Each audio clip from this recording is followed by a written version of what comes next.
जय गुरुदेव।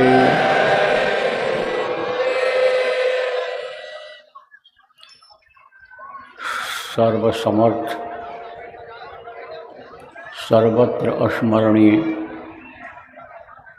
दाता दयाल दीन बंधु कृपा निधान परम पूज्य गुरु जी महाराज, उपस्थित सभी साधक सत्संगी नामदानी प्रबुद्ध नागरिक, माननीय लोग, आसपास के आए हुए पड़ोसी, धर्म प्रेमी बच्चे एवं बच्चियों, आज 3 मार्च 2026 मध्याह्न बेला फाल्गुन पूर्णिमा की तिथि, होली की पूर्व संध्या में आप लोगों के दर्शन का अवसर गुरु महाराज ने मेरे दिया, मेरा अहोभाग्य है।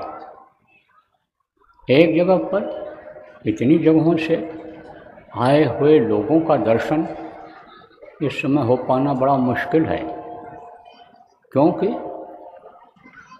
इतने लोग इकट्ठा जल्दी होते नहीं हैं। एक भाव में, एक प्रेम में, एक की भक्ति में भक्तों का दर्शन होना, भक्तों से मिलना, गुरु प्रेमियों से मिलना इस समय पर दुर्लभ है। सतदारा और लक्ष्मी पापियों के घर होए और सत्संगत और हरित कथा जग में दुर्लभ होए। इस समय कलयुग में सत्संग का मिलना दुर्लभ है। सत्संग होता नहीं है, सत्संग को लोग जानते नहीं हैं, लेकिन जब जान जाते हैं, समझ जाते हैं कि सत्संग से ही सत्य पथ दिखे, अज्ञानी हटे। सत्य का पथ का रास्ता, सत्य का रास्ता सत्संग से मिलता है। वो सत्य जो है प्रभु, वो सत्संग से ही मिलता है। सत्संग से ही जानकारी होती है कि वो प्रभु है कहाँ, मिलेगा कैसे, उसका दर्शन कहाँ होगा। ये सारी चीज़ें सत्संग से मिलती हैं। सत्संग में ही ये बात बताई गई कि जीने का यह समय आदमी का ख़त्म होता चला जा रहा है। जिस चीज़ को भूला हुआ है उसी को सत्संग में याद दिलाया जाता है कि भाई मौत सबकी आनी है। बलि विक्रम वेणु गदीछ गए और पारथ गए जिन भारत ठाना, गए दुर्योधन जंग जुरे जिन 64 कोष में छत्र टाना। बलि ऐसे बलवान गए चकरे कखरी 10 स्कंध लुकाना, और धरा का प्रमाण यही स्वामी, फरा सो झरा और बड़ा सो बताना। वेणु जैसे दानी चले गए, दधीच जैसे दानी जिन्होंने अपनी हड्डी का दान देवासुर संग्राम में दे दिया था, वो भी इस दुनिया संसार से चले गए। आप देखो दुर्योधन जैसा राजा कि जिसकी छतरी 64 कोष में थी, जहाँ वो बैठता था, बैठका जिसको कहते हैं, बैठक उसका 64 कोष में था, वो भी चला गया। महाभारत के जो योद्धा थे अर्जुन, वो भी चले गए। इस धरती का विधान ही यही है कि जो पेड़ फलता है वो झड़ता है, जो आग जलती है वो बुझती है, और जो पैदा होता है वो मरता है। इनको भगवान कहते हैं। त्रेता में आए थे, मर्यादा पुरुषोत्तम थे, पिता के आदेश का पालन किया पूरा का पूरा, रघुकुल की मर्यादा का पालन किया, त्याग किया, तपस्या किया, गुरु के चरणों में विश्वास किया, गुरु किया उन्होंने, विद्या गुरु और आध्यात्मिक गुरु दोनों बनाया, और धर्म की स्थापना किया। रावण जैसे पराक्रमी कि जिसके सामने बड़े बड़े देवता ठहरते नहीं थे मैदान में, वरुण कुबेर सुरेश समीरा रण सम्मुधर काहु न धीरा, यह सब देवता हट जाते थे जब उसका रथ चलता था लड़ाई के लिए। अभी तो विभीषण अधीर हो गया देख करके, और रावण रथी विरथ रघुबीरा, और देख विभीषण भयो अधीरा। कहा ये कैसे बंदर और भालू टिक पाएंगे इन राक्षसों के आगे, कि जो बंदर और भालुओं को ऐसे पकड़ करके और मुंह में डाल करके चबाता भी नहीं है, दांत से निगल जाता है, ऐसे को उन्होंने मारा। अच्छा काम किया, उन्होंने धर्म की स्थापना किया, लेकिन मनुष्य शरीर में होने के नाते उनको भी जाना पड़ा। कृष्ण भगवान आए, उन्होंने भी धर्म की स्थापना किया। उस समय पर भी अत्याचार, पापाचार, दुराचार बहुत बढ़ता जा रहा था, उसको उन्होंने ख़त्म किया। लेकिन मनुष्य शरीर में रहने के कारण उनको भी शरीर छोड़ना पड़ा। तो आज के दिन यही याद करना है कि भाई हम लोगों का भी समय पूरा होगा। सांसों की पूंजी गिन करके खर्च करने के लिए मिलती है, और यही पूंजी 21,600 बार 24 घंटे में खर्च हो जाती है। और जब खर्च हो जाएगी तब ये शरीर कहीं भी रहेगा, धड़ाम से गिर जाएगा, फिर ना ये बोल पाएगा, ना उठ पाएगा, ना हाथ पैर हिल पाएगा, और इसी को लोग मिट्टी कह करके ले जा करके शमशान घाट पर जला देंगे, दफना देंगे। यहाँ इतने लोग बैठे हो, अभी किसी को कहो ये तुम्हारा मिट्टी है शरीर को, तो गाली गुप्ता देगा, कमज़ोर पड़ोगे थप्पड़ मारेगा, और नहीं तो अंदर अंदर तो बोलेगा ही, दिखाई नहीं पड़ता है, मोतिया बिंद हो गए आँख में, मिट्टी कह रहे हैं शरीर को। काया सुंदर सी देवता जिस शरीर के लिए तरसते हैं उसको ये मिट्टी कह रहा है, लेकिन उस समय मिट्टी ही हो जाएगा। तो ये जो अमावस्या पूर्णिमा है, ये दिन और जो रात हैं, ये जो तारीख हैं, ये क्या बताते हैं कि इतनी उम्र तुम्हारी पूरी हो गई। ये महीना आते हैं, आपको हर पूर्णिमा को बताया जाता है, पूर्णिमा के बारे में, महीना के बारे में बताया जाता है, पीछे भी बताया गया, दोहराने का समय नहीं है। लेकिन पिछला जो बीता आपका फाल्गुन जब लगा तब बताया गया था कि फाल्गुन लाने का, फाल्गुन उसके जैसा गुण लाने का, उस प्रभु के जैसा गुण लाने का, उसी जैसा बनने का, उसी के पास पहुंचने का यह महीना है। लेकिन आपने कितना कोशिश किया, नामदानियों ने कितना अन्य समझो सत्संगियों ने कोशिश किया, प्रयास किया, ये तो भैया आप जानो, ये तो आप जानो कि आप बने कि नहीं बने। हमको तो लग रहा है इसमें नहीं बने, इक्का दुक्का भले कुछ आगे बढ़े हों, लेकिन पहुंच नहीं पाए वहाँ तक, उसके जैसा नहीं हो पाए कि जिसके लिए फाल्गुन महीना आया। चलो कोई बात नहीं है, जब भी चेतो तभी सही, जब भी चेतो तभी सही। कहते हैं सुबह का भूला शाम को अगर घर वापस आ जाए तो भूला नहीं कहलाता है। तो आप चैत जाओ, चैत महीना आ रहा है, चैत चटा रहा है कि चैत जाओ, नहीं बैसाख हो जाओगे। एक महीने के बाद जब बैसाख आएगा बैसाख हो जाओगे, कोई कीमत नहीं रह जाएगी शरीर की। और फिर जेठ में क्या होता है, तपन होती है, गर्मी होती है, और फिर ये शरीर जल जाएगा, तप जाएगा, इसको शमशान घाट पर जला करके लोग राख कर देंगे। ये महीना इसलिए आते हैं, किस लिए कि भगवान का दर्शन करो, प्रभु की प्राप्ति कर लो, अपने आत्मा का कल्याण कर लो। ये शरीर बार बार नहीं मिलने वाला है, कोटि जन्म जब भटका खाया तब यह नर्तन दुर्लभ पाया। करोड़ों जन्मों में भटकने के बाद तब यह मनुष्य शरीर मिला है। तो एक लक्ष्य, एक उद्देश्य आदमी को बनाना चाहिए कि एक साधे सब तथे, सब साधे सब जाए, एक उसी को साध लिया जाए जो सबका सृजनहार है, सबको देता है, सबकी परवरिश करता है, उसी को न प्राप्त कर लिया जाए। तो वो है कहाँ इस समय?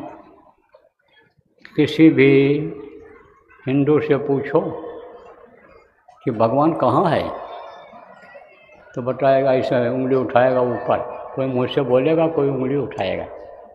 किसी मुसलमान से पूछो कि अल्लाह ताला कहाँ है, खुदा कहाँ है तुम्हारे, उंगली उठाएगा। ईसाई से पूछो वेयर इज़ गॉड, उंगली उठाएगा या बोलेगा देयर, या उंगली उठा देगा कि ऊपर, ऊपर हैं वो।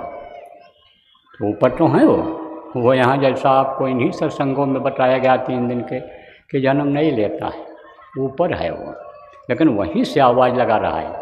वहीं से आपको बुला रहा है कि आ जाओ मेरे पास, आ जाओ, मैं तुमसे मिलने के लिए बैठा हुआ हूँ, तैयार हूँ, तुम आ जाओ मेरे पास। वो आवाज़ लगा रहा है। कुदरती काबे के महताब से आ रही धुन तुझको बुलाने के लिए, वो धुन आ रही है, आवाज़ आ रही है, लेकिन वो पकड़ में आएगी तब तो, जानोगे तब तो, तरीका मालूम होगा तब तो कौन बताता है तरीका? जो जानकार होता है वही बताता है, वही इल्म देता है, वही शिक्षा देता है, वही तालीम देता है। तो ये हमेशा रहे हैं। इनको गुरु कहा गया, सदगुरु कहा गया, इनको मुर्शिद कामिल कहा गया, इनको स्पिरिचुअल मास्टर कहा गया। तो वो हमेशा रहते हैं, वो बताते हैं। तो वो जब मिल जाएं तब ये बात बन सकती है। रहते हमेशा इसी धरती पर हैं। खोजने की ज़रूरत रहती है, ढूंढने की ज़रूरत रहती है, परखने जानने की ज़रूरत रहती है। तो समझो खोज लेना चाहिए। अब कुछ लोग तो कहोगे भाई मैंने तो गुरु कर रखा है, मैंने तो खोज लिया है गुरु को, लेकिन वो गुरु जो आपने बनाया उन्होंने क्या भगवान का दर्शन कराया? क्या वो खुद भगवान का दर्शन किए? उनसे कहो, पूछो कि क्या आपने दर्शन किया गुरु जी, सच सच बोल दो।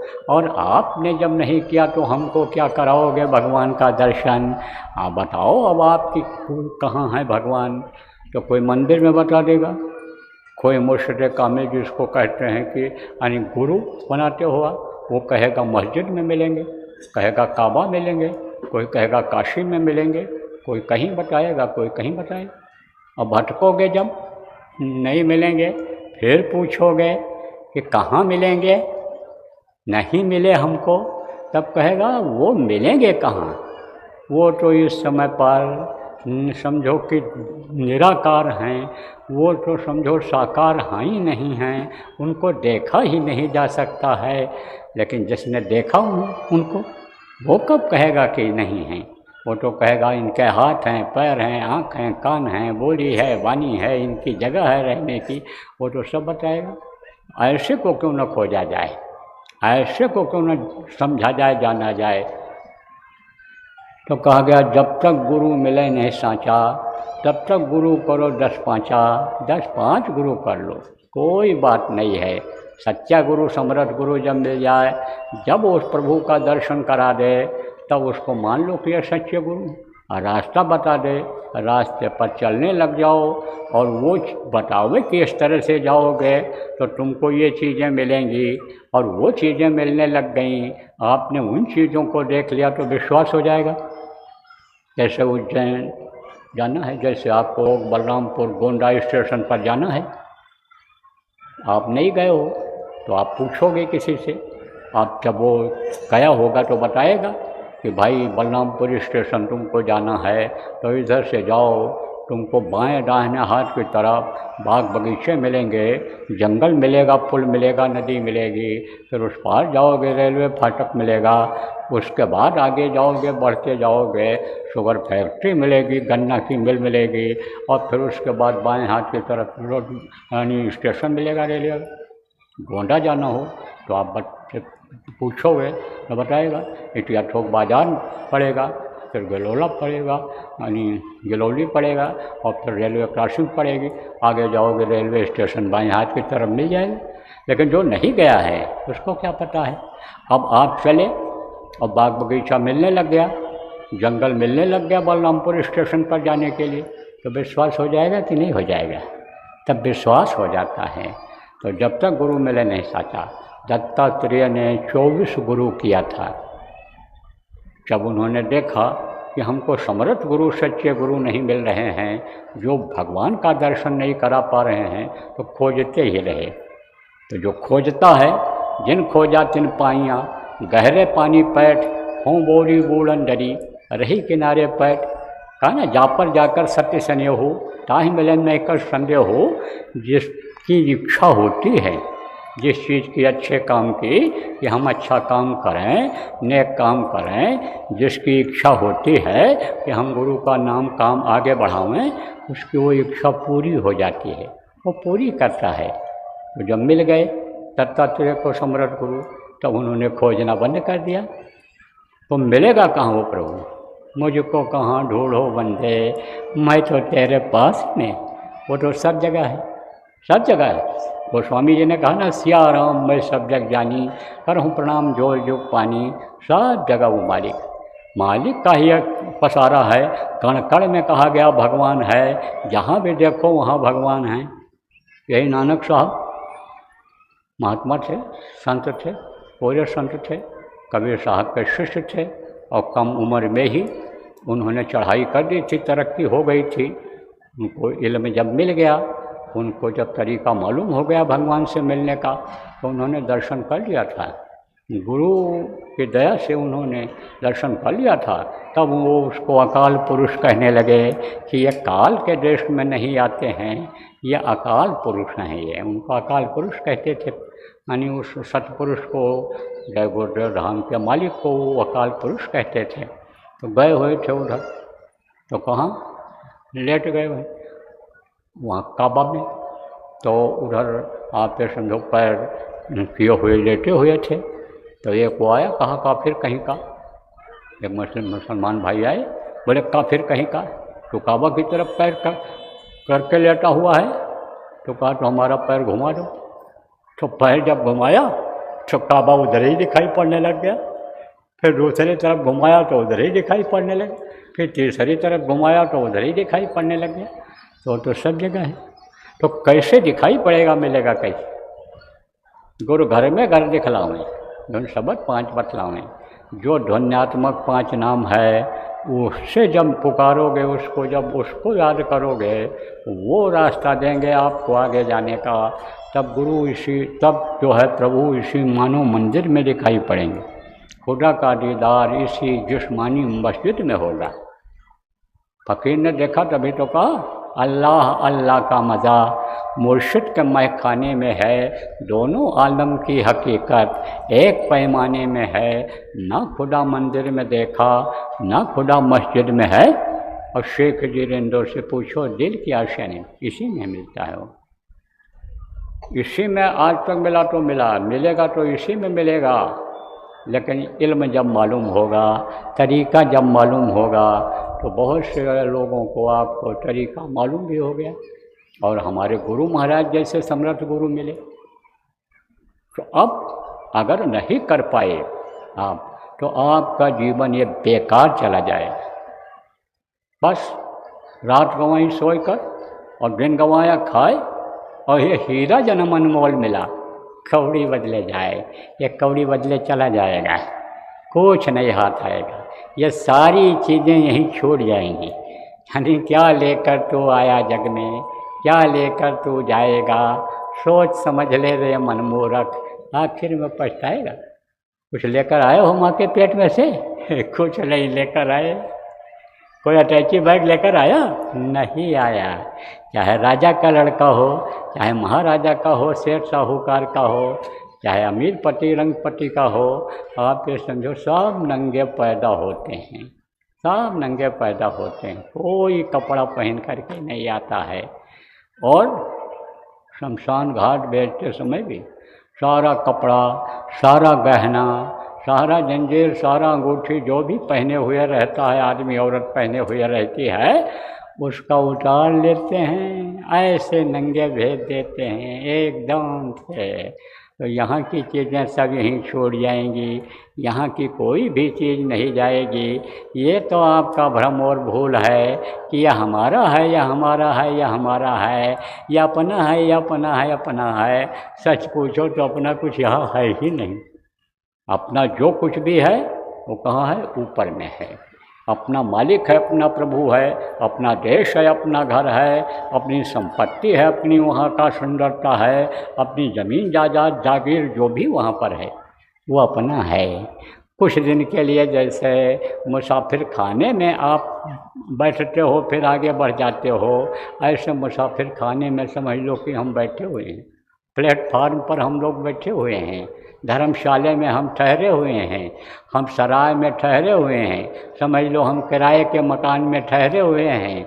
एक दिन खाली करना पड़ेगा तो काया कुटी खाली करना पड़ेगा, रे मन मुसाफिर निकलना पड़ेगा, एक दिन इसको खाली कर देना पड़ेगा।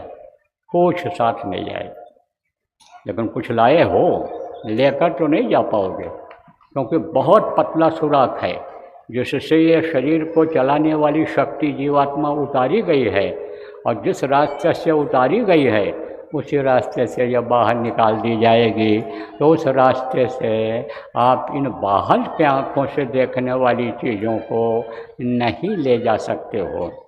लेकिन लेकर आए हो तो कहाँ लेकर आए? मुट्ठी में लेकर आए।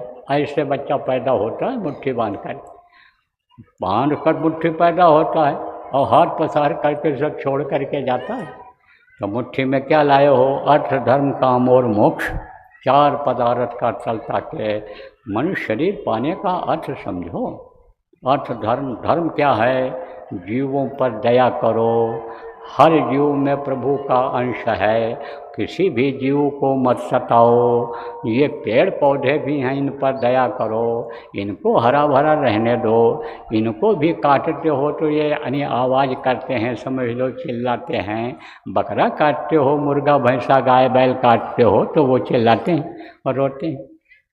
कहा गया मत सता गरीब को, और रो देगा जब सुनेगा उसका मालिक, जड़ से खो देगा।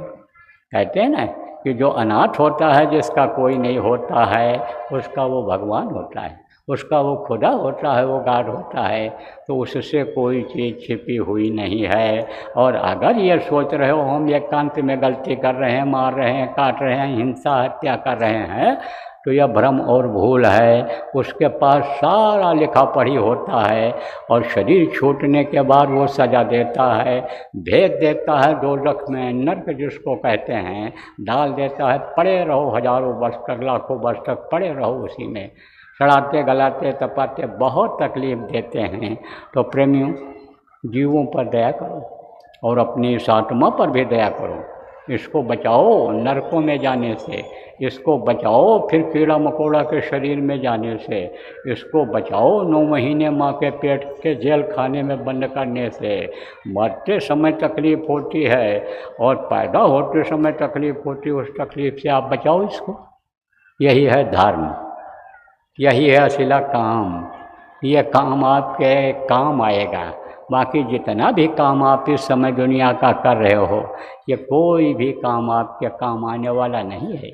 यह आपका शरीर के काम आएगा जो काम कर रहे हो, जो भी खेत बो रहे हो, जोत रहे हो, जो भी आमदनी कर रहे हो, दुकान करके जो आमदनी कर रहे हो, नौकरी करके जो आमदनी कर रहे हो, इससे आपके शरीर को सुख मिलेगा, बच्चों को, पत्नी को, पति को सुख मिलेगा।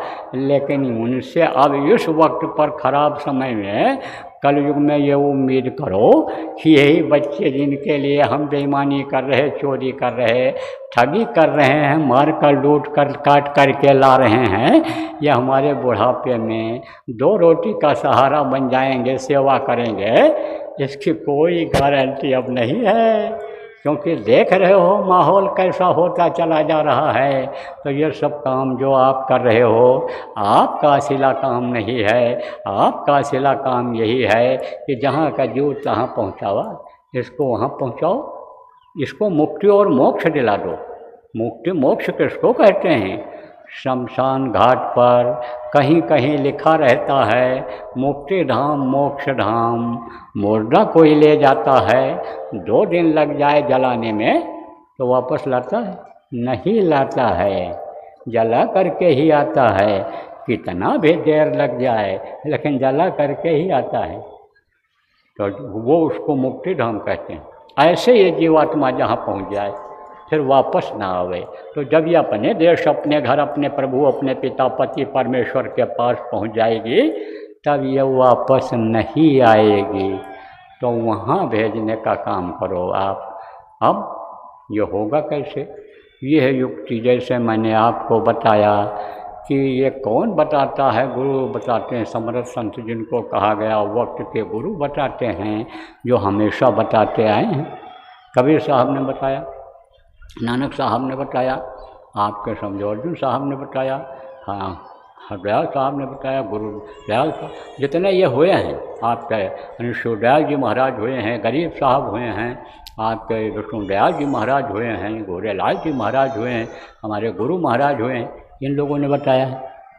और जब इनको दुनिया संसार से जाने को होता है तो किसी न किसी को यह काम सौंप करके जाते हैं, उन्हीं को पावर दे करके जाते हैं और वो इस काम को करते हैं। तो गुरु महाराज मुझ नतीज को हुक्म दे दिया था कि ये बताएंगे, रास्ता बताएंगे, ये 5 नाम बताएंगे कि जिसके लिए कहा गया 5 नाम का सुमिरन करे, संत कहें तब भव से तरे, तभी इस भव सागर में जो डूबना उतराना है, मरना और जीना है, रोना और हंसना है, और रोज़ कमाना, रोज़ खाना, रोज़ लटन पेड़ से हप करके निकाल आना है, ये तभी छुटकारा मिलेगा, इससे तभी छुटकारा मिलेगा, जन्मने और मरने की तकलीफ़ से तभी छुटकारा मिलेगा। वो 5 नाम आपको बताऊंगा। यह कोई नया नहीं है, बहुत दिनों से चला आ रहा है। कल आपको बताया था कि नाम 2 तरह का होता है, गुरु 2 तरह के होते हैं। आप लोगों से इसीलिए कहा जाता है कि बराबर कोई भी कार्यक्रम हो तो बराबर सत्संग सुनने की कोशिश किया करो, विशेष परिस्थिति आ जाए तो नहीं, और हर सत्संग में नई बातें कुछ न कुछ सुनने को मिल जाती हैं। अब आप तो यह कहते हो वही बात बाबा जी बताएंगे, घुमा घुमा करके वही बताते हैं। कुछ बातें ऐसी होती हैं जिनको बताना ही पड़ता है, जिनके बताए काम नहीं चलता है। लेकिन आज सुबह खराब समय के बारे में जो बताया, ऐसा कभी बताया गया था? ऐसा किसी ने नहीं बताया होगा। तो वो समय की चीज़ होती है, उसको सुनने की सबको कोशिश करनी चाहिए। बचत तो अब करना है आपको अपनी लोगों की, तो पहले कैसे बता दिया जाता? पहले बता दिया जाता तो कहते नहीं हुआ, नहीं हुआ, नहीं हुआ, नहीं हुआ। तो आप बहुत सी चीज़ें जो गुरु महाराज बता के गए, और वो दूरदर्शी थे, दूर की बताते थे, जब लोगों ने देखा नहीं हुआ तो बहुत से लोग कहने लग गए झूठ था, झूठ था, झूठ था। ये नहीं जानते हैं संतों की बातों में बात होता है, लेकिन दूर दृष्टि होती है, दूर की बात बताते हैं, लेकिन वो अपनी अकल लगाने लग गए। तो अब आपको बताया, इसलिए बराबर सत्संग सुनते रहना चाहिए। तो आपको बताया कि भाई 2 तरह के गुरु होते हैं, 2 तरह का नाम होता है। एक ध्वन्यात्मक नाम होता है, एक वर्णात्मक नाम होता है। वर्णात्मक नाम को मुँह से लिया जाता है और वो समय समय पर महापुरुषों के ऊपर निर्भर करता है, जिसके लिए गोस्वामी जी महाराज ने कहा है कि नाम रहा संतन आधीना, संत बिना कोई नाम न चीन्हा। तो वो जो वक्त के संत होते हैं, वक्त के महापुरुष होते हैं, उनके आधार उनके ऊपर निर्भर करता है। तो जो अवतारिक शक्तियाँ होती हैं वो ध्वन्यात्मक नाम नहीं बताई हैं आज तक, न उनको जानकारी होती है। वो नीचे की शक्तियाँ होती हैं, जहाँ तक कि उनकी जानकारी होती है वहाँ तक का वो भी बताते हैं। लेकिन जैसे मान लो पहाड़ है और पहाड़ के उस पार धुआं हो रहा है और कोई धुआं देख लिया और उसको मालूम है कि धुआं में आग होती है, तब तो वो आगे का भी बता देगा। वेद में लिखा है, वेद जहाँ से निकला है, ब्रह्मा को मिला, पाए वेद ब्रह्मा हर्षाई। जब उनको वो आवाज़ सुनाई पड़ी ऊपर से तो बहुत खुश हो गए, क्योंकि बड़ी मस्तानी आवाज़ आती है ऊपर से। और एक लोक से दूसरे लोक, तीसरे लोक, जैसे आगे बढ़ते जाओगे वैसे आवाज़ बढ़िया मस्तानी मिलती जाएगी। बताऊंगा अभी आपको। तो जब उन्होंने सुना उस आवाज़ को बहुत खुश हो गए। तो वेद ऊपर का भेद नहीं खोल पाया, जहाँ तो मालूम था जिनको वही बताया उन्होंने। तो लेकिन ये वेद में लिखा है, आभास उनको हुआ। बॉर्डर पार करके कोई जल्दी नहीं जा सकता है, लेकिन शोर शराबा हो रहा है, चहल पहल है, तो यहाँ से जान जाता है आदमी उधर भी हैं, बॉर्डर के नज़दीक में ही हैं। अगर उधर समझो कि परेड होता है, अगर और कोई चीज़ होती है तो ये फौजी समझ जाते हैं फौज लगी हुई है, इतनी जानकारी तो हो ही जाती है। तो वेद ने भी कहा नियत नियत, आगे कुछ है, तो आगे तो कुछ है। तो अब आपको बताता हूँ प्रेमी कि ये जो नाम है उनके अधीन होता है। तो एक नाम वो कोई जगह देते हैं, जैसे राम भगवान ने राम नाम जगाया, राम नाम से लोगों को लाभ मिला। और राम नाम यानी जब याद किया शुरू में किसने, हनुमान जी ने, सुमिर पवन सुत पावन नामू अपने बस कर राख्यो रामू। तो राम ने जो जगाया था नाम, वो जब उन्होंने जगाया अंदर में तो राम उनके वश में हो गए। कहते ना भगत के वश में भगवान होते हैं। भगत जो कह देता है और जिसमें भगत का कोई स्वार्थ नहीं होता है, परमार्थ होता है, गुरु उसको पूरा कर देते। और गुरु के बातों पर जो विश्वास करता है, गुरु के आदेश का जो पालन करता है, वही गुरु भक्त कहलाता है, वही गुरु भक्त कहलाता है। और उसी का गुरु समझो कि जो भी बोल देता कह देता है तो उसको वो पूरा कर देते हैं। प्रेमियों ये बात समझ लो। तो उन्होंने राम नाम को जगाया था, जब कृष्ण भगवान आए, कृष्ण नाम को जगाया। आपको सब बहुत बताया गया पहले, इनको बता देना जो नए लोग आए हैं। आपकी यह ड्यूटी बनती है कि आप खुद ही ना जान लो। ये पशु होते ना खुद ही खाते हैं, आप ही चरे, ये अपना ही चरते हैं। आदमी ही एक ऐसा है कि जो अपने रोटी में से, अपने भोजन में से कुछ हिस्सा दूसरे को भी खिला सकता है। तो आपको तो जानकारी हो ही गई, लेकिन यह परोपकार आप करो कि दूसरों को भी बता दो, नए लोगों को। जो बातें आज नहीं सारी की सारी बताई जा सकती हैं और आपको मालूम है तो आप उनको भी बता दो, समझा दो। तो ये सब समय समय पर नाम रहा है। वाहे गुरु नाम, राधा स्वामी नाम, आप ये समझो समय समय पर महापुरुषों ने जगाया है। और इस समय पर हमारे गुरु महाराज ने जय गुरुदेव नाम को जगा करके अपने समय पर और बता दिया है। और वही नाम अभी चल रहा है, कुछ समय तक वही नाम चलेगा। उस समय जब उन्होंने जगाया था तब उस समय भी वही शक्ति थी, वही ताकत आज भी है, वही शक्ति आज भी है। उस समय भी लोगों ने परीक्षा लेकर देखा, मरते समय मरने वाले के कान में बोल करके देखा। मुसीबत जब आ गई, जान माल का कोई बचने का उम्मीद नहीं रहा, और जय गुरुदेव बोले जान बच गया, माल असबाब बच गया, तब विश्वास हो गया लोगों, विश्वास हो गया विद्यार्थियों को कि हमने भाई पढ़ाई बहुत किया, लेकिन अब तो परीक्षा के समय हम भूल गए। तो अब क्यों न जय गुरुदेव नाम की ध्वनि अंदर में बोलें, जय गुरुदेव बोलें। और बोले याद आ गया सवाल, वही जो पढ़े थे याद आ गया, और लिख करके चले आए। अच्छा नंबर मिल गया, अच्छी डिग्री मिल गई, अच्छा वहदा मिल गया। आप ये समझो कि एक दिन आदमी निकाल दिया गया, सीना कम था, वजन भी कम निकला, मिलिट्री में भर्ती होने गया था, और उपाय आपको बताया है कैसे किया था उसने। और दूसरे दिन गया, नपवाया, बिल्कुल फिट, एकदम से वजन फिट, उतने जितना होना चाहिए उतना ही। नापने वाला भी ताजुब में आ गया। तो अब आप ये समझो यह सब क्या हुआ, यह सब हुआ चमत्कार। और उसी को लोगों ने कर लिया नमस्कार, और उसी को लोगों ने कर लिया स्वीकार। तब तो आप आए हो, मेरे नाम पर आए हो, हैं हमारे नाम उमाकांत के नाम पर नहीं आए हो। आप आए हो मेरे नाम पर अगर, तो हम गुरु का काम कर रहे हैं, गुरु का नाम आगे बढ़ा रहे हैं। यह नाम बता रहे हैं ध्वन्यात्मक या वर्णात्मक नाम बता रहे हैं जो आपको फायदा कर रहा है। तो आप आए हो जय गुरुदेव नाम पर, जय गुरुदेव नाम पर आप आए हो। तो जय गुरुदेव नाम यह प्रभु का नाम है, यह भगवान का नाम है, इस वक्त का जीता जागता नाम है। लेकिन ये क्या काम करता है कि जैसे लोहा होता है, लोहे को पारस पत्थर से छुआओ तो सोना बन जाता है, लेकिन उस पर मूर्छा लगा हो, जंग लगा हो गंदगी लगी हो तो सोना बनेगा? नहीं बनेगा। सफाई करना जरूरी है। तो यह जय गुरुदेव नाम सफाई करता है। ये जय गुरुदेव नाम मन को कमज़ोर करता है। जो मन इस समय पर शरीर का राजा बन गया और जो मन कहता है वही करते हो, तो ये उस पर ब्रेक लगा देता है, ये रोक लगा देता है। क्या? ये जय गुरुदेव नाम की ध्वनि, जय गुरुदेव नाम का दिन रात बोलना, यह मन पर रोक लगा देता है।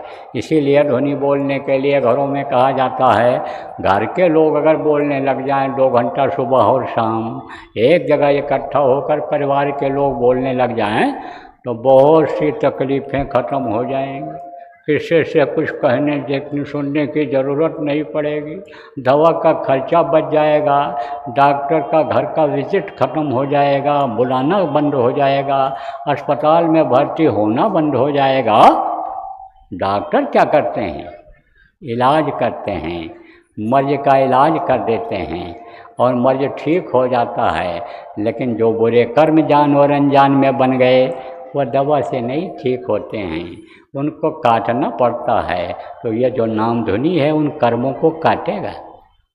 आज सुबह आपको बताया था कि 3 दिन का अखंड नाम ध्वनि करो सब लोग, जगह जगह पर। जहाँ न हो पावे 3 दिन का अखंड नाम ध्वनि, वहाँ 24 घंटे की अखंड नाम ध्वनि करो सब जगह पर। बहुत जगहों पर हो जाएगा, नए जगहों पर हो जाएगा। शाकाहारी अच्छे धार्मिक लोग जहाँ होते हैं, वो एक दिन उनको किसी तरह से बुला लो, जैसे कथा भागवत में बुलाते हो, मुंडन छिदन शादी ब्याह में बुलाते हो सत्संगियों, उसी तरह से हाथ जोड़ करके, निमंत्रण दे करके, हल्दी दे करके, अक्षत दे करके, कार्ड छपवा करके उनको बुला लो। एक दिन आएंगे, अगर 2 घंटा 3 घंटा भी आप उनको बैठा ले गए, तो दूसरे दिन बगैर बुलाए आएंगे। अच्छा लगेगा, शांति मिलेगा, सुकून मिलेगा, मस्ती आएगी। तो उन्हीं से तुम्हारा 24 घंटे का नाम ध्वनि पूरा हो जाएगा। ये बताया था आपको, फिर बता दे रहा हूँ, बार बार याद दिलाना पड़ता है, तब कोई चीज़ याद रहती है। मास्टर रोज़ देखो प्रार्थना करवाते हैं तब प्रार्थना याद आती है, पहाड़ा रोज़ पढ़वाते हैं, रोज़ गिनती गिनवाते हैं, तब याद होता है। तो जो ज़रूरी चीज़ है वो उसको तो करना ही पड़ता है। तो जैसे ये पढ़ाई है, ऐसे वो भी पढ़ाई है, आध्यात्मिक पढ़ाई वो है, ये दुनिया की पढ़ाई है। ये जोड़ घटाव जो आप करते हो, ये यहाँ की पढ़ाई है। किताबों में जो लिखा हुआ है वो यहाँ की बातें लिखी हुई हैं वेद पुराण में। वो एक संविधान है मनुष्य के जीने का, मनुष्य के रहने का, मनुष्य को किस तरह से रहना चाहिए, खाना पीना चाहिए, घर में किस तरह से व्यवहार बर्ताव रखना चाहिए, ये सब उसमें लिखा हुआ है।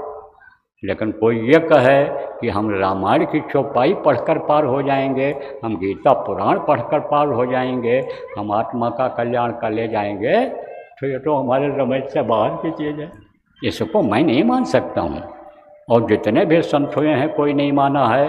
कबीर साहब ने कहा है, पोथी पढ़ पढ़ जग हुआ, पंडित भया न कोय, और 2.5 अक्षर प्रेम के पढ़े सो पंडित होए। तो 2.5 अक्षर क्या है? 2.5 अक्षर क्या है? अभी आपसे कहा जाए पढ़े लिखे आदमी से कि 2.5 अक्षर क्या है तो नहीं बता पाओगे। और कहा जाए शब्द लिखो, तो जब लिखोगे तो श आधा बा और द शब्द 2.5 अक्षर हो गया कि नहीं हो गया? तो 2.5 अक्षर वो है शब्द, वो है ध्वनि, बराबर आ रही है, ऊपर से आ रही है। तो कहोगे सुनाई क्यों नहीं पड़ता है? इस कान से सुन ही नहीं सकते हो, हार जाएगा पता, इतनी तेज आवाज़ है वहाँ, उसको आप सुन नहीं सकते हो।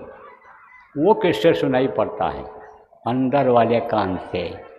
तो 2 कान या बाहर हैं और ये कान अंदर जो जीवात्मा में है, यहाँ बैठी है, जो शरीर को चलाती है, एक कान उसमें है, उससे सुना जाता है।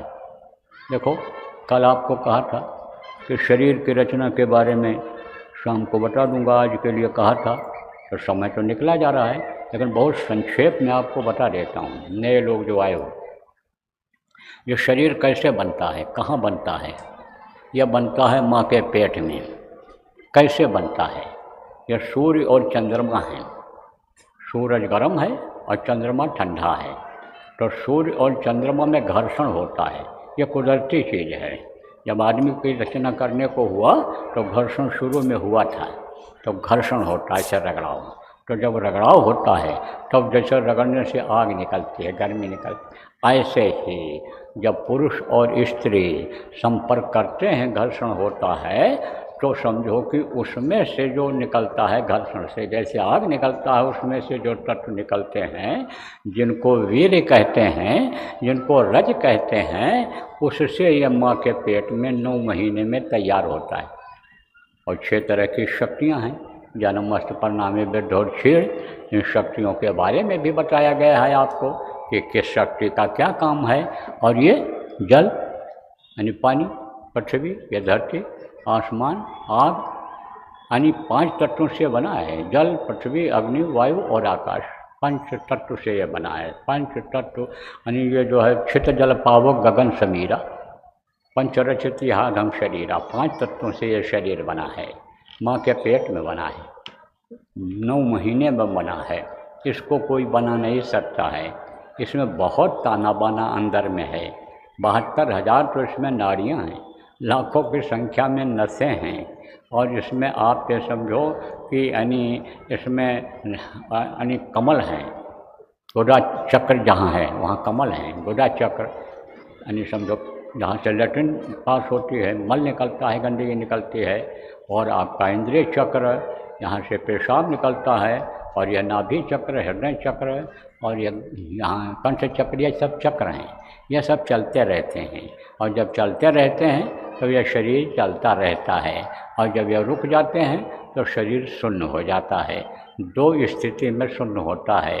जब कोई साधना करता है, खिंचाव करता है, आत्मा ऊपर जाती है तब शून्य होता है, लेकिन चेतना बनी रहती है। मृत्यु कमल को वो पार नहीं करता, अंदर में जो है यानी समझो उधर लगाव बना रहता है वहीं पर। लेकिन जब मृत्यु होने को होता है तो एकदम खिंचाव हो जाता है, तब इसमें फिर जान नहीं आती है। तो ये चक्र चलते रहते हैं। और 10 प्रकार के प्राण हैं, वो कैसे चलते हैं अभी आपको बताऊंगा। तो वो बराबर अपना काम करते रहते हैं। और ये जो चीज़ें हैं आपके, इन्हीं से जो है जल, पृथ्वी, अग्नि, वायु और आकाश से, इन्हीं तत्वों से आँख, कान, नाक, मुँह ये सब बना है, इन्हीं से बना है। आपको पिछले अनेक कार्यक्रमों में जहाँ कई दिन का सत्संग चलता है वहाँ सब ये बताया गया है, यूट्यूब पर पड़ा हुआ है, आप देख सकते हो, सुन सकते हो। नए लोग जो पढ़े लिखे बैठे हुए हो यहाँ पर, तो ये उससे तैयार होता है। इसी में से रास्ता है प्रभु के मिलने का। और इसी में कान है, इसी में आँख है।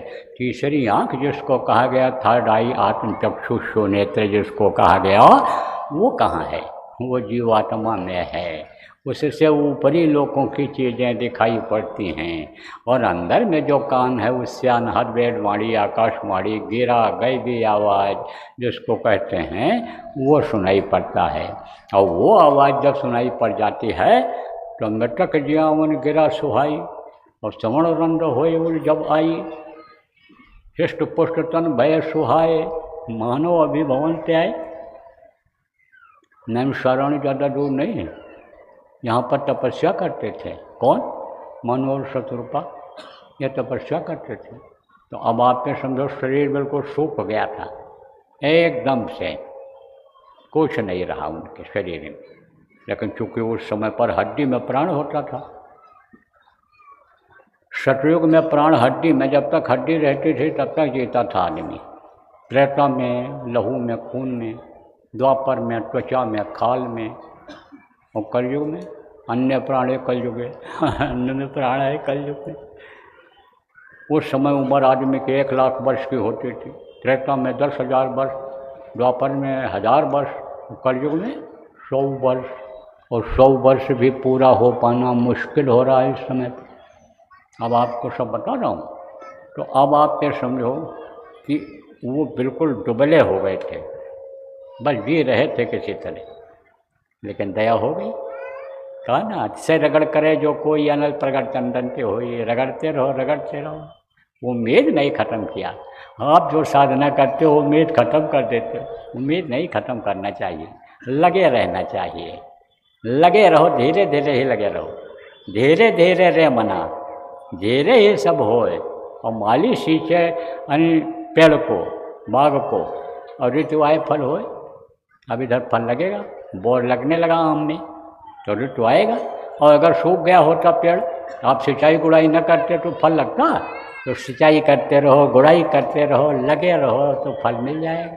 तो लगे रहना ही ठीक रहता है, लेकिन निराश नहीं होना चाहिए साधक को। साधना करते समय ना कुछ दिखाई पड़े ना सुनाई पड़े, लेकिन लगे रहना चाहिए, रोज़ बैठना चाहिए, रोज़ दरबार में हाजिरी लगाना चाहिए।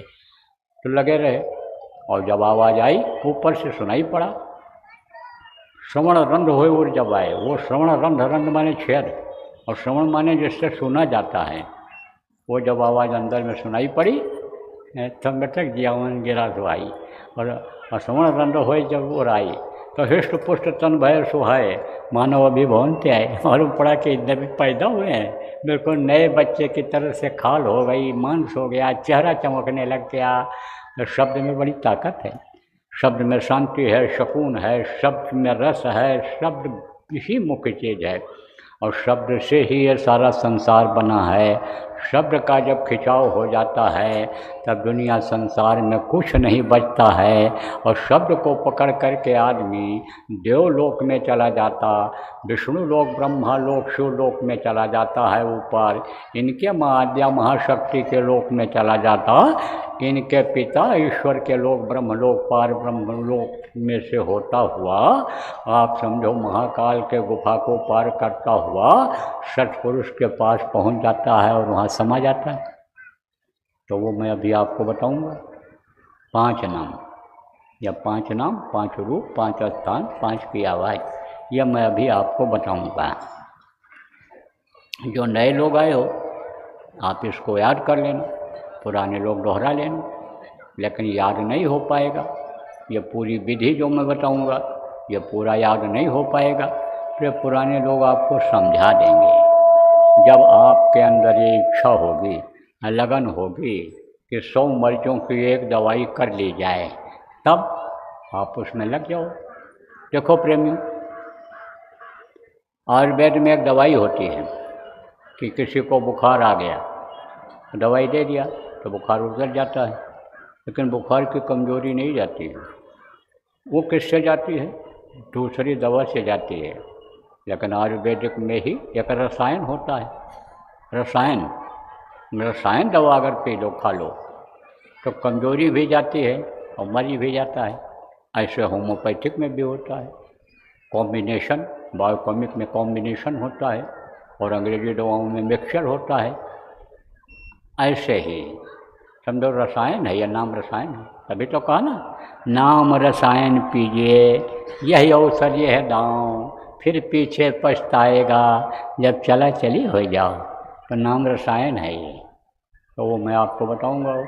और उसी शब्द में से यह नाम निकल रहा है, वो आपको इन कानों से नहीं सुनाई पड़ेगा, अंदर वाले कान से सुनाई पड़ेगा। अभी सुनने का तरीका आपको बताऊंगा, तब आपको वो सुनाई पड़ेगा प्रेम। तो अब आप ये समझो कि अब 5 नाम है, अब 5 रूप है, 5 स्थान है, 5 की आवाज़ है। जैसे आपका नाम है और आपका ये चेहरा है और आप कहीं रहते हो, आपका स्थान है, और आपके मुंह से आवाज़ जो निकलती है आपकी आवाज़ है। ऐसे ही इन धनियों का नाम है, इनका रूप यानी चेहरा है और इनका स्थान है। तो यह है 5। तो वो मैं अभी आपको बताऊंगा, रटाऊंगा, याद कराऊंगा। जितना भी आप याद कर सको याद कर लो, जो न याद हो पावे उसका लिखा हुआ कागज़ अभी आपको यहीं मैदान में मिल जाएगा। न मिल पावे तो पुराने लोगों से पूछ करके लिख लेना और याद कर लेना, और फिर उसके बाद उन्हीं से समझ करके तब करना। बताना मत किसी को। इन नामों को अगर आप दूसरे को बता दोगे उसका कोई फ़ायदा होने वाला नहीं, और यह नाराज़ हो गए, नुकसान हो जाए कोई, तो नुकसान का कोई काम मत करना। अब कहोगे बाबा आप बताओगे तो फ़ायदा करेगा वह, हम बताएंगे तो नुकसान करेगा, ऐसा क्यों? आपको बता दें, आपके इटिया ठोक में दफ्तर है, बलरामपुर में है, गोंडा में है, आसपास में जहाँ शहर है वहाँ दफ्तर हैं। किसी भी दफ्तर में जाओ वहाँ कोई अधिकारी होगा, बाबू लोग होंगे, क्लर्क जिनको कहते हैं, चपरासी होगा, और वहाँ आप चले जाओ दफ्तर में और किसी बाबू से कहो, चपरासी से कहो, अर्दली से कहो कि साहब को थप्पड़ मारो, तो कोई मारेगा? नहीं मारेगा। और साहब ने अगर कह दिया इसको थप्पड़ मारो तो कोई गिनेगा कि एक मार रहे हैं कि चार मार रहे हैं? तड़तड़ पड़ेगा, गाल लाल हो जाएगा। जो बात आपने कही वही बात साहब ने कहा, आपकी बातों का कोई असर नहीं हुआ और उसकी बातों का असर हो गया। उसकी बातों का असर हो गया किसके? अधिकारी की, क्योंकि पावर है उसको। तो जिसको पावर दिया जाता है वही काम करता है, उसी में ताकत शक्ति रहती। एक महात्मा जी थे ना, वो रहते थे, कहाँ रहते थे? वहाँ पहाड़ी पर। तो गांव की एक औरत रोज़ दूध लेकर के जाती थी नीचे से, तो बीच में एक नदी पड़ती थी। पहाड़ों पर भी नदियाँ बहती हैं, लेकिन पानी उसमें कब बढ़ता है? गर्मी में। यहाँ बरसात में पानी बढ़ता है नदी में, वहाँ गर्मी में। जब बर्फ़ पिघलता है तब वही पानी बन जाता है और वही बह कर के नदी में आता है। तो उसमें पानी आने लग गया, बढ़ने लग गया। तब वो औरत गई दूध लेकर के, बोली महाराज जी अब मैं दूध नहीं ला पाऊँगी, अब मेरी यह सेवा कट जाएगी। महाराज जी पानी बढ़ने लग गया, कैसे आ पाऊँगी, कैसे दूध लेकर आ पाऊँगी? तो बाबा ने कहा, महाराज जी ने कहा, तुझको मैं एक बता देता हूँ, एक शब्द बता देता हूँ, इसी को तू बोलते रहना। बस जैसे आती जाती है ऐसे आती जाती रहेगी तू, तो उसको पता नहीं चलेगा कहाँ से आ रहे हैं, पानी में से आ रहे हैं कि ज़मीन में से आ रहे हैं। बोलती हुई चली जाती, बोलती हुई चली आती। तो वहीं पर एक साधु रहता था नीचे की तरफ, पहाड़ी पर ही, पहाड़ी गांव था नीचे, वहीं से औरत जाती थी। तो वहीं पर एक साधु रहता था। तो उसके अंदर की चढ़ाई तो थी नहीं, वो तो गांजा भांग नशे में मस्त रहता था। और वही गंजेड़ी भंगेड़ी उसके यहाँ इकट्ठा होते थे गांव के सब। बहुत से बच्चों की आदत ख़राब कर दिया, बहुत से को लोभ लालच दे करके और अपना शागिर्द बना लिया था। तो उसने देखा कि औरत पानी में से चली आ रही और पानी नदी में बढ़ता जा रहा है, लेकिन इसके ऊपर फर्क नहीं पड़ रहा है, चल करके देखा जाए। तो जब पानी में से आई बाहर इधर, तो पूछा तू पानी में से कैसे आती है? तो बेचारी सीधी थी, कहता निर्मल जो जन होता है, जिसके अंदर छल कपट नहीं होता है, चतुराई नहीं होती है, उसको प्रभु बहुत पसंद करता है। निर्मल जन मन सो मोह पावा, मोह कपट छल छिद्र न भावा। वो स्वामी जी महाराज ने कहा कि उसको निर्मलता पसंद है। तो सीधी थी, निर्मल थी, सच बोलती थी, तो सच सच बात बता दिया उसने। अब इसने भी सोचा लाओ भाई देखें, बोल के चला, लोगों को बुलाया, कब बांधो रस्सा कमर में, पानी में हम तलने जा रहे हैं, लेकिन डूबने लग जाएंगे तो खींच लेना। हम बोले ठीक है, आए वो वही गंजेड़ी भंगेड़ी सब आए, जो कहते हैं शंकर जी गांजा पीते थे, भांग खाते, कभी नहीं खाए। वो तो गंजेड़ियों ने बदनाम कर दिया शंकर जी को, भंगेड़ियों ने बदनाम कर दिया। तो गए पानी में घुसे, अरे गप से नीचे जाने लग गए, घुसते ही पानी ज़्यादा था। अरे बोला खींच खींच खींच खींच के नहीं गया तेरा गुरु, कौन तुझको भांग पिलाएगा, कौन भांग में बादाम घुटवा करके पिलाएगा, कौन गांजा पे, खींच जल्दी कर। खींच लिया उन लोगों। जब सूख गई नदी तो गया ये वहाँ महात्मा जी के पास, कहा महाराज जो संत होते हैं वो तो सबके लिए काम करते हैं, बंदो संत समान चित हित अनहित नहीं कोई, और अंजुल गर शुभ सुमंजम सब सुगंध कर दोए। संतों के लिए कहा गया है कि उनके लिए सब समान होते हैं, उनके लिए सब अपने होते हैं, उनका कोई पराया नहीं होता है, उनके लिए सब अपने होते हैं। और वो ऐसा काम करते हैं कि उससे सबको फ़ायदा हो, कि जिस तरह से हाथ में अंजुली में फूल ले लो तो फूल की खुशबू आप लोगे तो आपको तो फूल खुशबू देगा ही देगा, लेकिन आसपास के लोगों को भी खुशबू मिलेगा, सुगंधी मिलेगी। तो जैसे फूल का गुण होता है ऐसे ही संतों का गुण होता है। तो महाराज आप तो वही नाम मैं बोला तो मुझे नहीं, मैं नहीं बच पाया, डूबने लग गया। और उसी नाम को आपकी वो जो भगत है, प्रेमी है, वो जो अन्य आपका शिष्य है, वो बोलती हुई चली जाती थी। तो ऐसा क्यों किया आपने? तब उन्होंने कहा नाम रहा संतनाने में। वो तो जिसको पावर होता है उसके मुँह से जो सुनता है उसी को फलदायी होता है, सबको नहीं होता है। तो आप मत बताना, आपका बता दोगे तो नाराज़ हो जाएंगे जिनका नाम बताओगे आप। तो इनको आप लिख कर भी मत देना नए आदमी को, और मीडिया में भी मत छापना, आप मत प्रसारित करना इसको, नहीं तो आप जानो आपका काम जाने। बताना मत इसको, नए लोगों को मत बताना। पुराना को जब विश्वास हो जाए या नामदानी है जानते हो तो उसको आप बता सकते हो। अब आप समझो 3 चीज़। सुमिरन, सुमिरन किसको कहते हैं? माला जपने को। दूसरा है ध्यान, ध्यान किसको कहते हैं? आँख से देखने को। तीसरा है भजन, भजन किसको कहते हैं? कान से सुनने को। सुमिरन, ध्यान और भजन।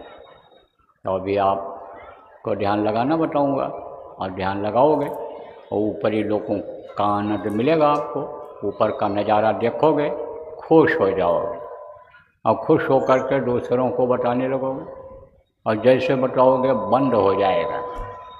भजन जब करोगे और मस्तानी आवाज़ मिलेगी तब आप दूसरों को बता दोगे, और बता दोगे तो बंद हो जाएगा। फिर बड़ी तड़प पैदा होगी और रोना आएगा उसी के लिए। इसलिए ऐसा मत करना, कोई किसी को नहीं बताएगा।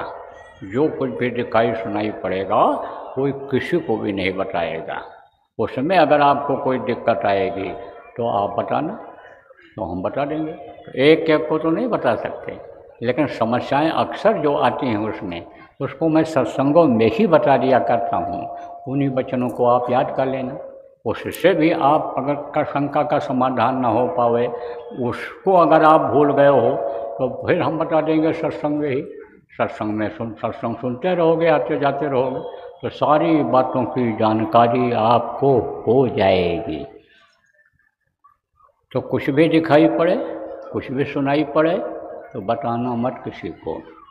और इन नामों को आप किसी को मत बताना, 5 नाम जो मैं बताऊंगा। तो आप ये समझो 3 चीज़ और समझ लो, 3 आँख, 3 कान और 3 नाक। तो आँखें बाहर और एक आँख अंदर जीवात्मा में, जो मैंने अभी आपको बताया, तो 3 आँख हो गई। जो अभी कान के बारे में बताया कि 2 कान ये बाहर, इससे बाहर की आवाज़ मिलती है, और आत्मा में जो आवाज़ अंदर में है, और कान है उससे अंदर की आवाज़, ऊपरी लोगों की आवाज़ मिलती है। और 3 नाक, एक सुर आँखें दाहिनी तरफ और एक या बाईं तरफ, यही है नाक। यही शरीर को चलाता है, प्राणों को यह हवा देता है। कहाँ से हवा लेता है? हवा में से हवा लेता है, और उससे ये प्राण चलते हैं। सब यह शरीर चलता रहता है, ये 24 घंटा अपना काम करते हैं, ये बगैर कुछ किए हुए अपना काम करते रहते हैं। ऑटोमेटिक जिसको कहते हैं, ये बना दिया उसने, ऐसा सिस्टम बना दिया। ये बदलते भी रहते हैं, कभी दाहिने नाक से गर्म हवा निकलेगी, गंदी हवा गर्म हवा निकलेगी, उस वक्त पर बाएं नाक से अच्छी हवा जाएगी, और फिर बाएं नाक से कुछ समय के बाद गर्म हवा निकलने लगेगी, और दाहिने नाक से अच्छी हवा जाने लग जाएगी। इस तरह से ये अपना बदलते रहते हैं। खुशबू और बदबू यहाँ दुनिया में दोनों है, तो खुशबू भी मिलती है, बदबू भी मिलती है नाकों से, और अंदर के नाक में खुशबू ही खुशबू मिलती है, क्योंकि ऊपरी लोगों में बदबू है ही नहीं, गंदगी नाम की कोई चीज़ ही नहीं है। वहाँ का भोजन अलग है, वहाँ का कपड़ा अलग है, वहाँ का रहन सहन अलग है, वहाँ बच्चा पैदा करने का सिस्टम अलग है। आप ये समझो सारी सृष्टि है जैसे यहाँ की ऐसे वहाँ भी है, लेकिन अंतर है, फर्क है। वहाँ आपको सब बताया गया है कि किसका भोजन क्या है और किसका भोग क्या है, किस तरह का, यह सब बताया गया है। आप तो प्रेमियों, ये नाक से खुशबू मिलती है, दो नाक के बदबू मिलती है यहाँ, और अंदर के नाक से केवल खुशबू ही खुशबू मिलती है। तो 3 आँख 3 कान 3 नाक, सुमिरन ध्यान भजन 3 चीज ये, 5 नाम 5 रूप 5 स्थान 5 की आवाज़, यह मैंने आपको बताया। अब आपको दूंगा नामदान। नामदान के लिए आपको थोड़ा सा त्याग करना पड़ेगा। क्या त्याग करना पड़ेगा? ये जो मनुष्य का भोजन नहीं है उसको नहीं खाना है। मनुष्य के लिए आदमी ने क्या, भगवान ने क्या बनाया है? ये बनाया आपका फल फूल, पेड़ उसने बना दिए पहले ही, पैदा होने के पहले ही। ये जो अनाज है ये पहले ही बना दिया। खोज उस समय पर भले कोई न कर पाया हो अन्न का।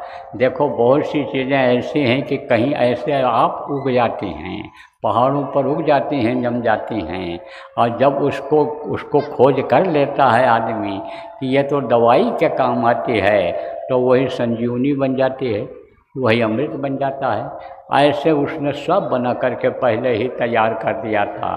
तो ये बनाया है जड़ चीज़ों को। जड़ किसको कहते हैं? जो एक जगह से दूसरी जगह आ जा ना सके उसको जड़ कहते हैं। तो मनुष्य का भोजन ये है। और चेतन, चेतन किसको कहते हैं? जो एक जगह से आ जा सके उनको चेतन कहते हैं। तो ये जो पशु हैं, मुर्गा भैंसा बकरा, ये जो आप समझो कि ये गाय बैल, ये चेतन हैं। ये जो पक्षी जो हैं चेतन हैं, एक जगह से दूसरी जगह आते जाते हैं। इसको नहीं खाना चाहिए, नहीं खाना चाहिए। ये मनुष्य का भोजन नहीं है। ये किनका भोजन है? मछली किसका भोजन है? गिद्ध और कौओं का। जब मर जाती है, पानी के ऊपर तैरने लगती है, तो कौन खाता है उसको? गिद्ध और कौआ। किस काम के लिए बनाया? पानी की सफाई के लिए बना दिया। कोई भी गंदी चीज़ आप डाल दो नदी में, तालाब में, तो मछली फौरन पहुंचकर खा लेती है। मुर्दा डाल दो, मांस डाल दो, टट्टी पेशाब डाल दो, कुछ भी डाल दो, मछली खाती है। उसका काम है सफाई करना। हाँ, मछली खाने वाले कहते जल तरोई है, जल तरोई है, अलग नाम रख दिया। कभी मछली मत खाना। कबीर साहब ने कहा है, तिल भर मच्छी खाए कर और कोटि गौ करो दान, करोड़ों गाय दान कर दो। गौ दान, कन्यादान, विद्यादान, ये सब दान है। कितना भी आप कर दो इसको, लेकिन उद्धार नहीं हो सकता है, पार नहीं हो सकते हो, कर्म आपके अच्छे नहीं बन सकते हैं अगर तिल भर भी मछली खा लिया। तिल बहुत छोटा होता है, उतना भी खा लिया। तो मछली ये खाने वाली चीज़ नहीं है, ये किसी जानवर का मांस खाने वाला चीज़ नहीं है। जितने भी महात्मा हुए हैं, फकीर हुए हैं, सब शाकाहारी हुए हैं। ये तो ज़बान के स्वाद के लिए कह दिया, वो भी खाते थे, ये भी खाते थे, ये भी खाते थे। पंडित, मुल्ला और पुजारी के ही कहने पर जनता पहले चलती थी, और उन्हीं की आदत खराब हो गई, ज़बान का स्वाद खराब हो गया, तो वही लोग फिर उल्टा बोलने लग गए कि बकरा चढ़ेगा देवी को तो हमको भी प्रसाद रूप में कहेंगे खाने को मिलेगा, तो कह दो प्रसाद खाओ, बकरे का सिर चढ़ाओ और धड़ को फेंक दो, चाहे मांस निकाल कर पका कर खा जाओ, वो प्रसाद होगा। ये तो उन्होंने बता दिया। लेकिन मनुष्य का भोजन नहीं है। बलि मत चढ़ाना, जानवरों को देवी देवता के स्थान पर मत चढ़ाना। देवी देवता तो खाते नहीं हैं, बल्कि वो नाराज़ हो जाते हैं, सज़ा देने लग जाते हैं। देखो तकलीफ कहीं जाती है? नहीं जाती है। तो जीव हत्या बहुत बड़ा पाप है। तो पाप से प्रेमियों बचना। बीमारियां क्यों बढ़ रही हैं? मांसाहार की वजह से बढ़ रही हैं, मछली खाने की वजह से बढ़ रही हैं, अंडा खाने की वजह से बढ़ रही हैं। अंडा में समझो कि बहुत सुराख होते हैं, हजारों सुराख होते हैं, और ये जो गंदगी है बाहर की, हवा की भी गंदगी को वो ले लेता है और वो अंदर में चला जाता है उसके, उसको खाते हो। बहुत से लोगों को पता ही नहीं कि अंडा क्या चीज़ है। ये माताएं मासिक धर्म होती हैं, खराब खून इकट्ठा हो जाता है, उसका बच्चा बन जाता है। इसी तरह से मुर्गियों का खराब खून जब इकट्ठा होता है, उनका टट्टी और पेशाब का खराब हिस्सा जब इकट्ठा हो जाता है, तो वही अंडा बन जाता है। और उसी को गप गप गप खाते चले जा रहे हैं ताकत के लिए। लेकिन मैं तो देखता हूँ अंडा खाने वाले और भी दुर्बल होते चले जा रहे, हवा में उड़ने लायक हो गए जवान जो अंडा खाते हैं। गरम बहुत होता है ये। देखो ये बच्चियाँ मासिक धर्म होती हैं, मतलब 5 दिन तक इनकी हालत ख़राब रहती है, चेहरा मुहरा बदल जाता है गर्मी की वजह से, परेशान हो जाती हैं, दर्द होता है, गर्मी होती है। तो वो भी गर्म ही चीज़ है अंडा, वो उसको जब ये खाते हैं, दिन में खाते हैं, तो रात को किसी न किसी शरीर के सुराख से निकल जाता है, तो जो और चीज़ें खाते हैं वो भी चला जाता है और शरीर दुर्बल होता चला जाता है। जवानों की क्या हालत है, हमारे जैसे बूढ़े अगर बूढ़े दुबले हो जाएं तो ये तो लाजिमी है, लेकिन नौजवान क्यों दुबले हो रहे हैं जिनको पहलवान होना चाहिए। ये यही सब कारण है। अभी आपने क्या बीमारियां देखा, मेरी बातों पर गौर नहीं करते हो आप। गौर करो, बहुत पहले कहा था कि ऐसी बीमारी आएगी कि दवा खोलने में ही अनेक तमाम का वारा न्यारा हो जाएगा। और कोरोना में ही हुआ कि नहीं हुआ? तो कोरोना तो एक ट्रेलर है, अभी तो बीमारियां आ रही हैं आगे। इसलिए भैया सात्विक भोजन करो, शाकाहारी भोजन करो, मांसाहार को त्याग दो आज ही यहीं। जो कोई मांसाहार करते हो, जो कोई इन गंदी चीज़ों को खाते हो, दक्षिणा में हमको दे दो यहीं।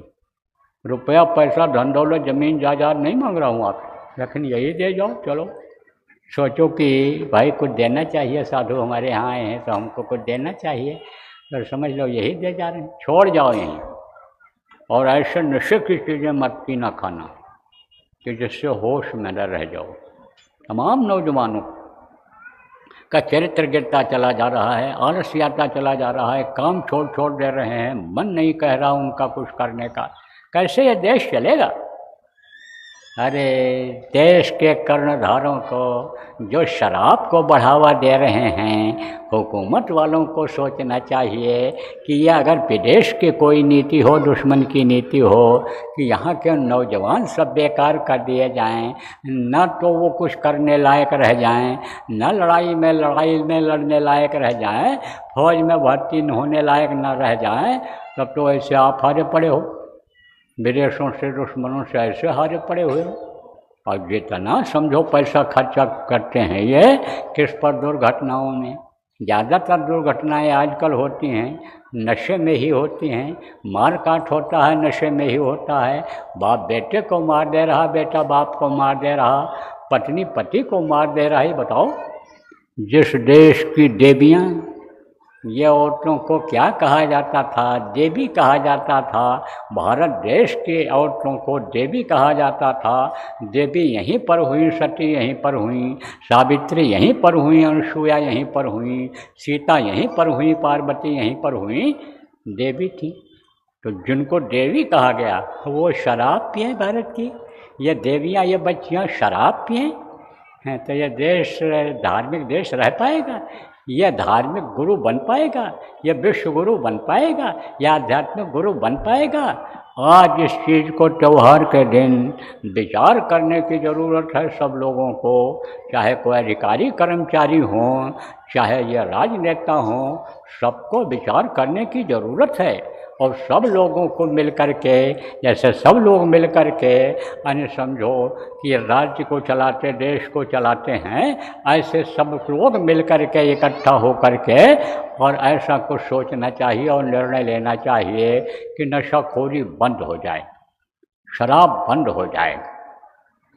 ये जो व्यभिचार हो रहा है और ये अत्याचार हो रहा है, ये जो ठगी हो रही है, जो 1000 बुराइयों की जड़ है, जननी है शराब, जिसकी वजह से यह सब हो रहा है, वो बंद होना चाहिए। तो हम तो चाहते हैं, आप भी चाहते हो? अरे बोलो, चाहते हो बंद हो जाए? चलो साहब, ये देखो हाथ उठा रहे हैं, ये कम है 50,000 से ऊपर की भीड़ है। बाहर भी बोलते हैं, यहाँ जगह ही नहीं है, तो अपने अपने टेंटों में जहाँ रुके हैं वहाँ से भी सुन रहे हैं लोग, लौट के लगा हुआ वहाँ आवाज़ जा रही है बहुत है। ये सब हाथ उठा रहे हैं, नीचे करो। अब आप ये समझो प्रेमियों कि यह सुनेंगे तो सुनेंगे, नहीं तो यही आवाज़ हम आपका वहाँ पहुँचा देंगे। और वो सुनवाई करेगा और लोग छोड़ने के लिए मजबूर हो जाएंगे। यह भी आपको बता दें, बंद हो जाएगा मांसाहार, भारत में बंद हो जाएगा अत्याचार अन्याय, भारत में बंद हो जाएगा व्यभिचार, भारत में बंद हो जाएगा ये नशाखोरी। ऐसा समय आएगा, ऐसा समय आने वाला है नहीं वक्त ज़्यादा, कुछ ही वर्षों में देश दुनिया का नक्शा बदल जाएगा, इस धरा पर ही सतयुग आ जाएगा। ऐसा समय आ रहा है। बस मैं जो बताऊं आप उस रास्ते को पकड़ लो, उन बातों को आप पकड़ लो और आंख बंद करके करते चले जाओ। देखो, मंच से कोई भी बात जो मैं बोलूँगा वो आपके नुकसान की कोई बात नहीं रहेगी, वो कोई भी आपको नुकसान नहीं करेगा।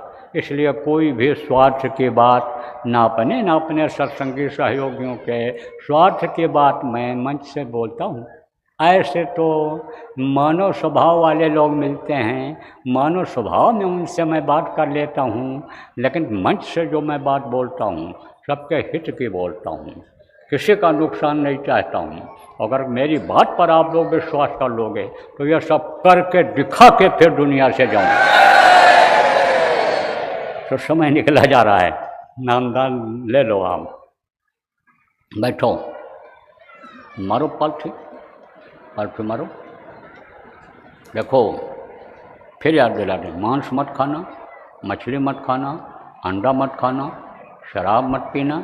शराब जैसा तेज नशे का कोई भी चीज़ हो, चाहे जड़ी बूटी हो, चाहे पीने वाली चीज़ हो, चाहे यह गोली हो, इसका इस्तेमाल अब मत करना है। इसको यहीं छोड़ जाओ और संकल्प बना लोगे तो 2-3 दिन 4 दिन में भूल जाएगा। वो परेशान तो करेगा नशा, लेकिन संकल्प बना लोगे तो छूट जाएगा।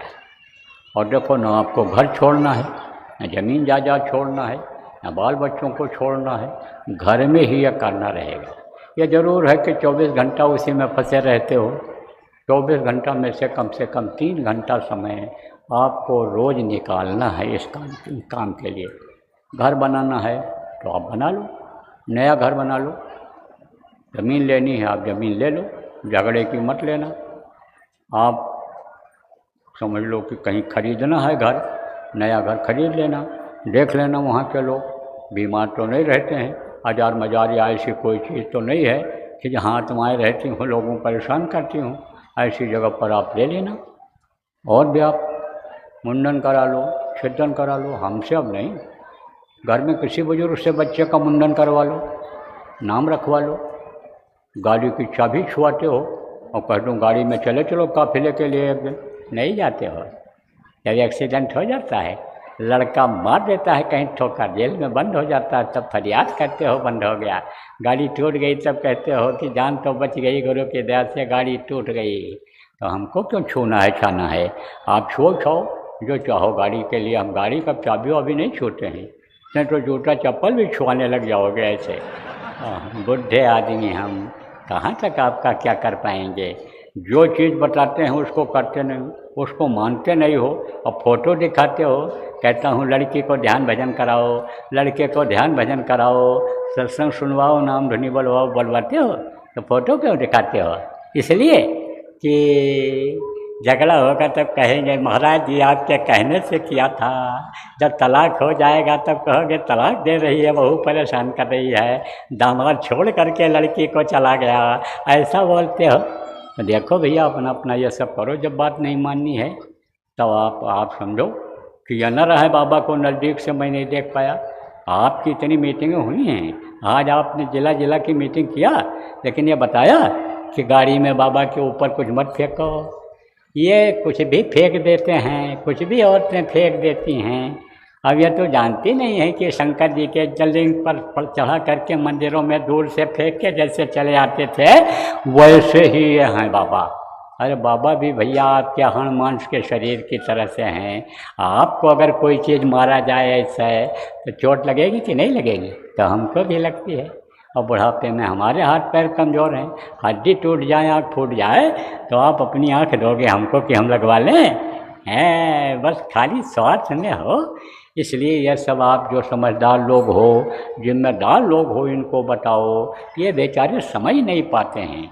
सत्संग में ये जो बताया जाता है ये औरतें समझ नहीं पाती हैं इनको आप ये सब समझाओ, तो आप सब काम आप अपने हिसाब से करो, लेकिन भजन हमारे हिसाब से करो, ध्यान हमारे हिसाब से करो, नाम धुनी और प्रचार हमारे हिसाब से करो, जैसा हम बताएं आपको। और हम बराबर बताते रहते हैं, आगे का आदेश भी आपको सुनाते रहते हैं कि अब आगे ये करना है, उसका समय भी आपको दे देते हैं। और आज सुबह जो सत्संग में थे उनको सब बता भी दिया गया है। और जो बाद में आए हो हाजिरी जनाने के लिए कि बारात विदा हो जाए और फिर चलेंगे सलाम करके 2 रुपया देकर चले आएंगे, तो ऐसे अगर आए हो न्योता देने के लिए, ऐसे आए हो दहेज नहीं समझो देने के लिए, तो वो तो भैया आप जानो कुछ की मजबूरी थी, छुट्टी नहीं मिल पाई, इच्छा थी हमेशा आते थे, दूर से आए, उनकी बात तो अलग है। अब कुछ लोग तो डर गए, कहाँ रुकेंगे, कहाँ खाएंगे, कहाँ करें, अरे एक दिन के लिए गाड़ी से चलेंगे, फिर एक दिन निभ जाएगा, चले आएंगे दूसरे दिन सुन करके। तो आप उनसे पूछ लेना, पुराने लोगों से, जो आपके पहले आ गए हैं जिला के लोग, वो आपको सब बता देंगे। तो बैठो, पुराने लोग दोहरा लो और नए लोग नामदान ले लो। आप चाहे जिस जाति को हो, चाहे जिस धर्म के मानने वाले हो, स्त्री हो, पुरुष हो, बच्चे हो, कोई भी लगा सकते हो, सबके अंदर वही रास्ता है। कोई इसमें अगर इस्लाम धर्म के मानने वाले हो, जिनको इधर मुसलमान कहते हैं, आप भी लगाओगे, इन नामों को अगर आपने सुना होगा और इसका सुमिरन करोगे और ध्यान लगाओगे, भजन करोगे, तो आपको भी लाभ मिलेगा। और ध्यान जैसा बताया ऐसा करना, भजन जैसा बताया ऐसा करना, बराबर करते रहना। तो देखो, अब शाम का ये कार्यक्रम समाप्त होगा और सुबह जब घंटी बजेगी 4:30 बजे, तब आप लोग आधा घंटा में तैयार होकर के आ जाना। तब पहले सुमिरन कराया जाए, प्रार्थना बोली जाएगी, सुमिरन कराया जाएगा, फिर ध्यान और भजन, उसके बाद कुछ आपको बता समझा दिया जाएगा। और फिर उसके बाद में फिर चली चला का बेला हो जाएगा, फिर कोई सत्संग नहीं होगा, फिर तो वापसी हो जाएगी। तो बोलो जय गुरुदेव, जय गुरुदेव।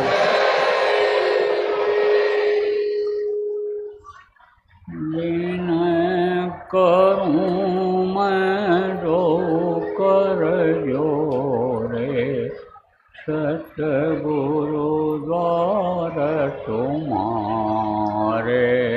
विनय करूं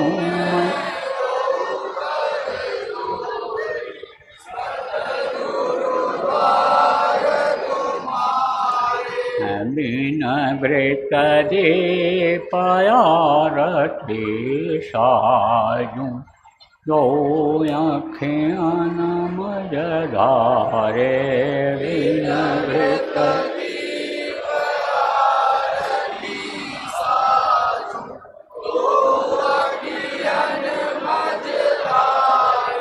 भाव सहित नित बैठी झरोखे, जो हत प्रियतम प्यारे।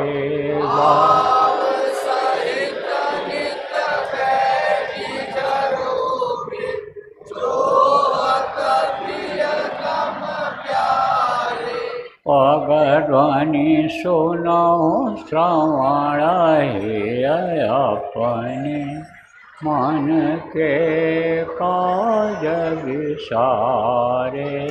पगध्वनि सुनो श्रवण ही अपने, मन के काज विसारे। जागी सुरत पियत चरणामृत, पियत पियत होई न्यारे। जागी सुरत पियत चरणामृत, पियत पियत होई न्यारे। घंटा शंख मृदंग सारंगी, बंशी वीण सुना रे घंटा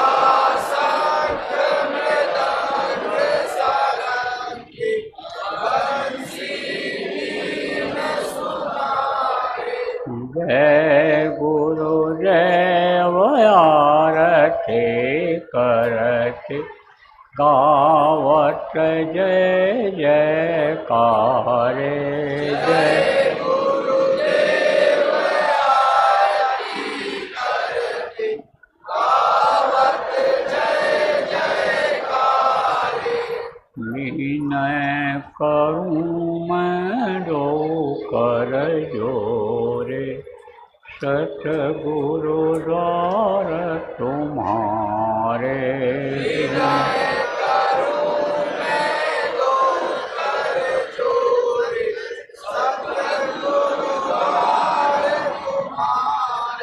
दाता द्वार तुम्हारे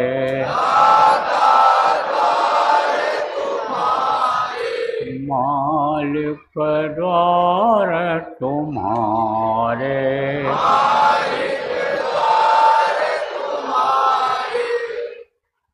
जय गुरुदेव जय गुरुदेव जय गुरुदेव जय जय गुरुदेव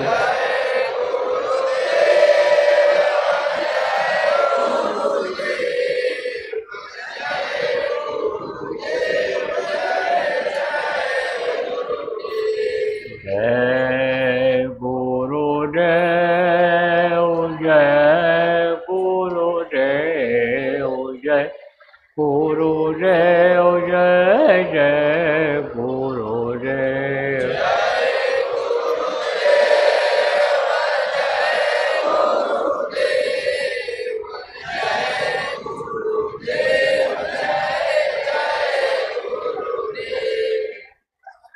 जय गुरुदेव जय गुरुदेव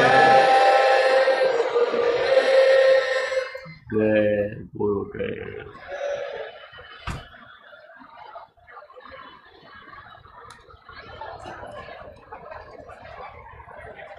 देखो जो लोग दोपहर में लाइन में खड़े हुए थे या सुबह, वो लोग तो खड़े मत होंगे। जो लोग बाद में आए हो और ऐसे लोग जो सुबह और दोपहर लाइन में नहीं खड़े हुए थे, वो लोग खड़े हो जाओ। और देखो आपको 100 मर्जों की एक दवाई बता दिया है, सुमिरन ध्यान भजन इसको करना। और पहले कुछ अगर उपाय बताया गया है दुख निवारण वाला, तो उसको विश्वास के साथ करते रहना और नामधुनी बराबर बोलते रहना। चिट्ठी पढ़ने का समय नहीं है दुख तकलीफ वाला, आप चिट्ठी मत डालना। और संघर्ष से संबंधित अगर कोई चिट्ठी है तो उसको आप अपने प्रांतीय कार्यालय में दे दो, इधर कार्यालय बने हुए हैं। और अगर प्रांतीय कार्यालय आपका नहीं लगा है तो आप वहाँ सहयोग कार्यालय जो बना है नई संस्था का, उसमें लोग बैठे होंगे, उनको दे दो तो चिट्ठी मेरे पास पहुँच जाएगी और जिसको जवाब देने लायक है मैं उसको जवाब दे दूँगा। साधना से संबंधित कोई बात है तो उसको आप लिफाफे में बंद कर दो पैक करके और उन्हीं को दे दो, सब योग वालों को, वो हमको दे देंगे। और जब हमको समय मिलेगा तो हम उसको पढ़ेंगे और फिर मंच से ही हम उसका जवाब दे देंगे। बोलो जय गुरुदेव।